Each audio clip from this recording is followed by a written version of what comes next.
याकूब और उसका खानदान वादा किए हुए मुल्क की तरफ सफर कर रहे थे। लेकिन जब वो नजदीक पहुंचे तो याकूब को एसाऊ का मामला याद आया और वो सोचने लगा, क्या एसाऊ का गुस्सा ठंडा हो गया होगा? वो मेरे साथ क्या सलूक करेगा? सो याकूब ने अपने भाई को राजी करने के लिए एक मंसूबा बनाया। पहले उसने एसाऊ को अपने आने की खबर देने के लिए दो आदमियों को उसके पास भेजा। उन दो आदमियों ने वापिस आकर याकूब को बताया कि हमने आपके भाई एसाऊ को आपके आने की खबर दी और अब वो 400 आदमियों को लेकर आपसे मिलने आ रहा है। ये सुनकर याकूब बहुत ज्यादा डर गया। जब आपको डर लगता है तो आप क्या कर सकते हैं? याकूब जानता था कि क्या करे। उसने दुआ की, ऐ खुदावंद, आपने वादा किया कि जहां कहीं मैं जाऊंगा आप मेरे साथ होंगे। मैं जानता हूं कि मैं इन तमाम मेहरबानियों के लायक नहीं जो आपने मेरे साथ की हैं, लेकिन मेहरबानी से अपना वादा याद रखें और मुझे मेरे भाई एसाऊ के हाथ से बचा लें। फिर याकूब ने अपने भाई के लिए एक बड़ा तोहफा तैयार किया।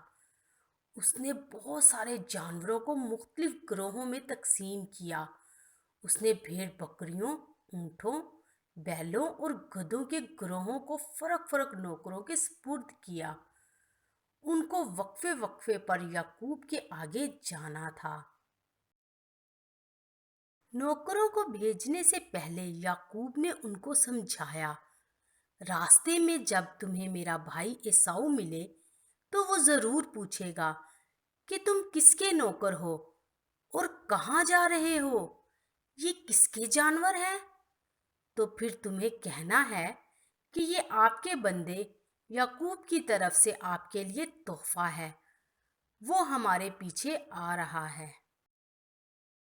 याकूब ने अपनी बीवियों, बच्चों और नौकरों को भी तकसीम किया और उनको दो अलग अलग गिरोहों में सामने वाली छोटी नदी को पार करवाया। चूंकि वो राखल और यूसुफ से बहुत ज्यादा प्यार करता था, इसलिए उसने राखल से कहा, जब हम अपना सफर जारी रखेंगे तो फिर तुम्हारा गिरोह सबसे पीछे चले ताकि तुम महफूज रह सको।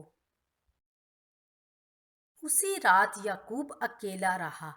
अचानक एक शख्स ने आकर उस पर हमला किया और सारी रात वो दोनों कुश्ती करते रहे।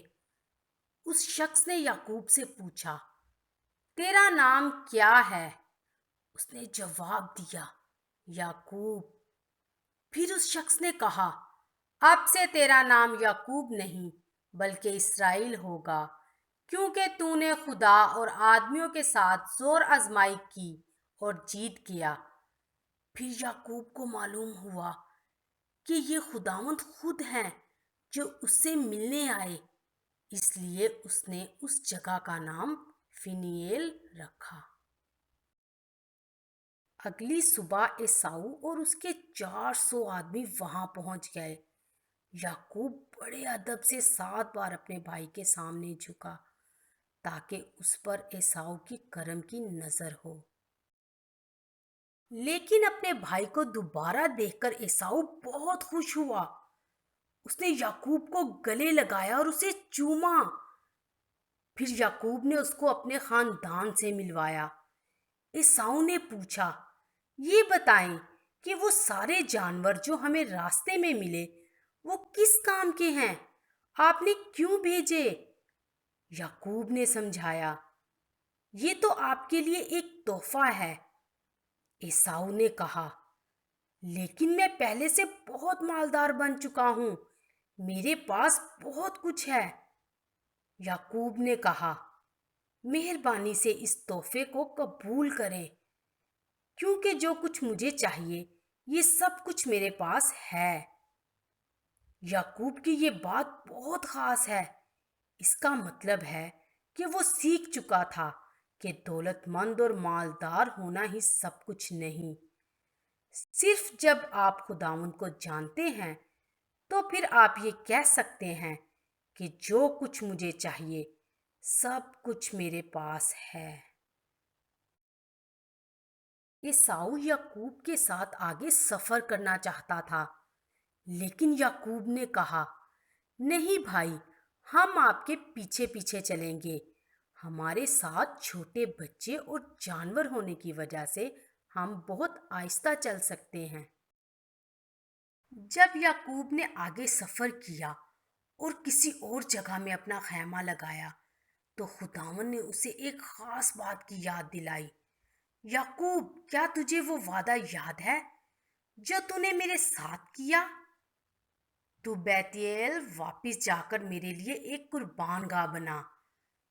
हम भी याकूब की तरह उन सारी बरक़ात के लिए जो खुदावंद हमें देता है, शुक्रगुज़ारी करना बहुत जल्द भूल जाते हैं। लेकिन खुदा वफादार है और बाद में उसने याकूब के साथ पहले किए हुए वादे को फिर से दोहराया। कुछ देर के बाद एक अफसोसनाक वाकया हुआ। जब राहल के दूसरा बेटा पैदा हुआ तो वो खुद मर गई।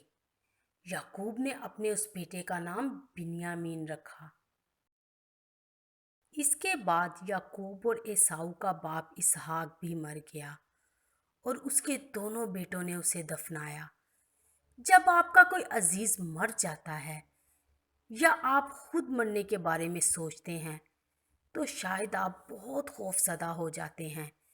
लेकिन बड़ी तसल्ली की बात यह है कि अगर आप खुदावंद से मोहब्बत रखते हैं तो वो उसी वक्त भी आपके साथ होगा और फिर आप हमेशा तक उसके साथ ही रहेंगे।